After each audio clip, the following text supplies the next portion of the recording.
بسم اللہ الرحمن الرحیم۔ السلام علیکم ورحمۃ اللہ وبرکاتہ۔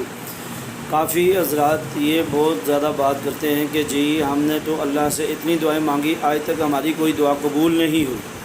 تو دعا قبول ہونے کی کچھ شرائط ہیں، جن میں سے ایک سب سے بڑی شرط یہ ہے کہ آپ جھوٹ بولنا چھوڑ دیں۔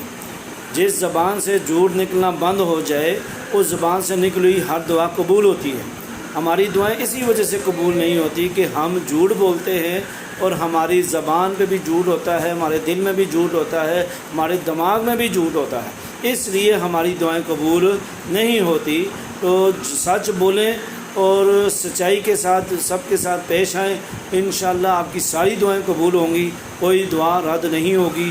یہ دعا کی قبولیت کا سب سے بڑا راز ہے کہ ہمیشہ سچ بولیں، جیسے کہا جاتا ہے سچ کو کوئی آنچ نہیں۔